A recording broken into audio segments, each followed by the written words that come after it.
Forgotten by Design, Part 17, Heightened Stakes. The ambassadorial ship moved with deceptive serenity against the vast backdrop of space, its luminous trail barely hinting at the turmoil within. Delegates and crew members, their faces taut with concern, converged around the area where the insidious device clung menacingly to the ship's structure. Talon, the Federation's ambassador to Earth, looked on with grave intensity. His sharp intellect worked feverishly, even as those around him scrambled to come to terms with the potential disaster awaiting them. Lieutenant Rayla approached the device, her movements cautious as she eased open a panel. Instead of the complex wiring typical of an explosive, an ominous vial filled with a dark liquid sat at its core. "This isn't just an explosive," Rayla's voice quivered. "It's carrying a bioagent. A release could mean the end for all aboard." Dr. Tureen, the ship's chief medical officer, reacted with evident alarm. "We're looking at a highly concentrated agent. If it becomes airborne, it could be catastrophic." Talon, absorbing the implications, said with urgency, "We must notify the Federation right away. They need to be informed of the depth of our predicament." Captain Narol, already coordinating response efforts, nodded. "Ensign Lurea, send a distress signal to the Federation Council. Detail our situation." As Lurea's fingers flew across the console, Captain Narol continued. "We can't risk an attempt to remove it. We need a way to neutralize it here without triggering detonation." Talon, always one to think a few steps ahead, posited, "There has to be a technological solution, something we can employ." The ship's communication system crackled to life, breaking the tension momentarily. "Envoy, this is Federation Command. We've received your distress signal.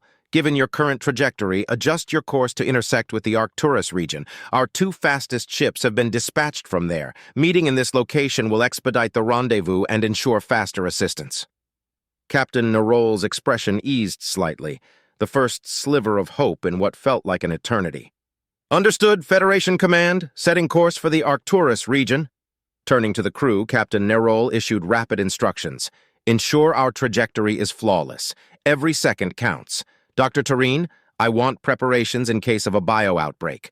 Rayla, collaborate with Talon and work on deciphering this device. We might be headed towards help, but our fate is still very much in our hands." Talon, determined and unyielding, nodded. "We have some of the finest minds here. Together, we'll find a way." With the ship adjusting its course, a new urgency took hold. The combined threat of an explosive and a potent bioagent demanded their undivided attention. And as the vessel sped towards the Arcturus region, hoping to intersect with Federation aid, the weight of the situation remained. An unseen, deadly adversary aboard, with space as their only backdrop. Suspicion and confinement. The Federation Council, usually a beacon of composed diplomacy and interstellar cooperation, was suddenly cloaked in an atmosphere of unease.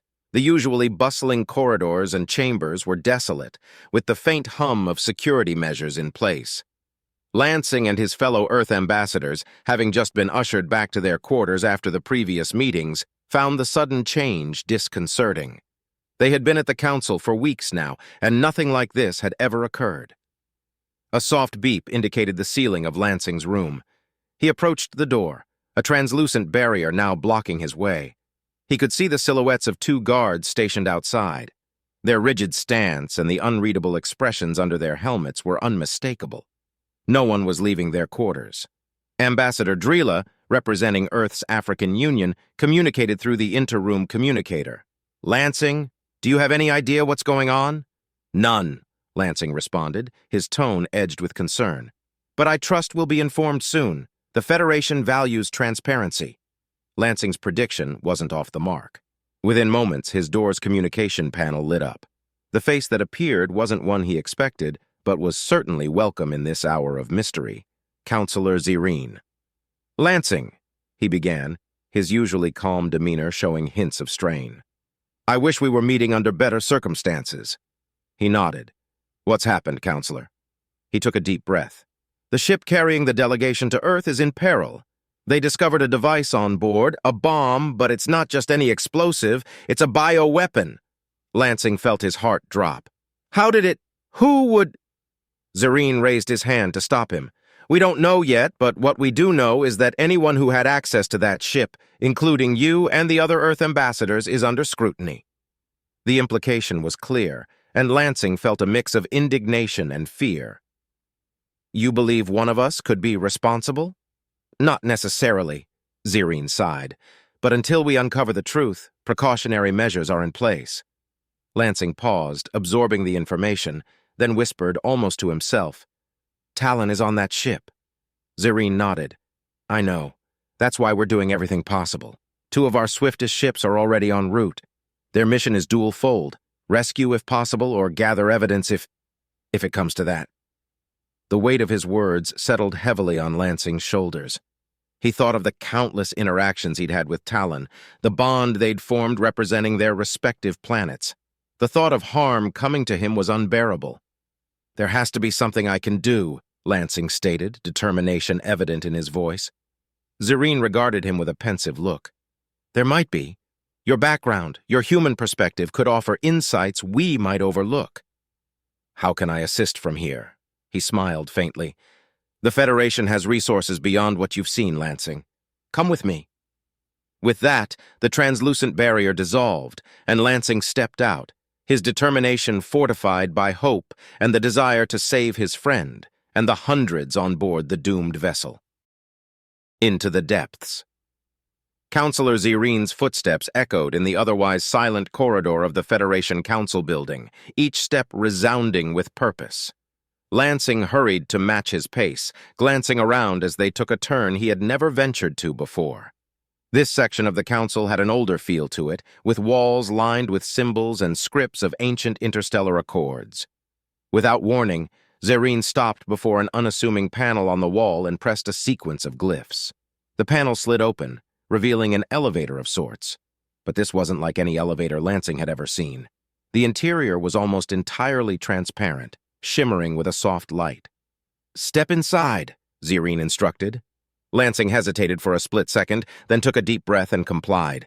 As soon as they were both inside, Zerine initiated the descent. Lansing braced himself, but no sooner had the elevator begun moving than he felt an exhilarating sensation of weightlessness, a result of the rapid zero-G descent. It was both thrilling and disorienting, and he could feel his stomach churn as they seemed to freefall through the building's sublevels.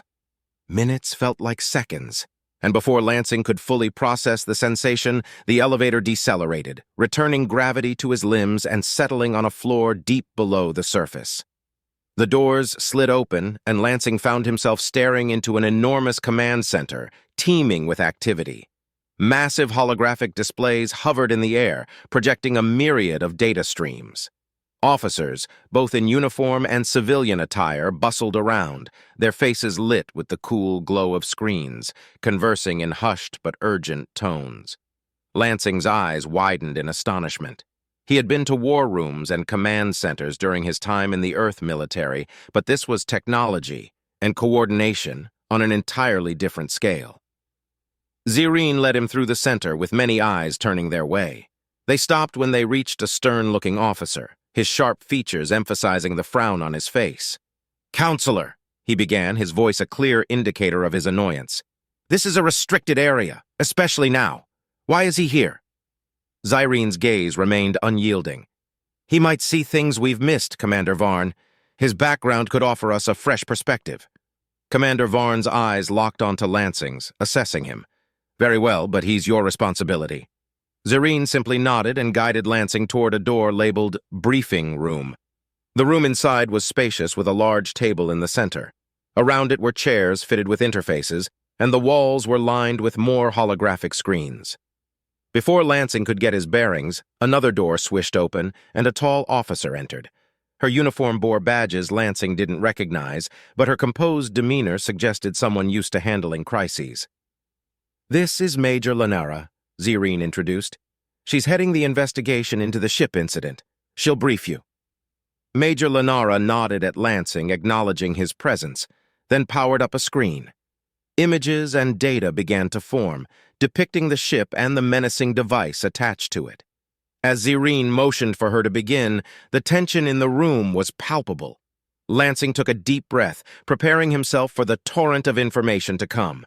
Every detail, every piece of the puzzle could be pivotal. He needed to be at his best, not just for Talon and the others on board the ship, but for the very future of Earth's relationship with the Federation. Major Lenara began. At 1300 hours, a device was detected. And with those words, the room was plunged into a narrative of danger, suspicion, and a race against time.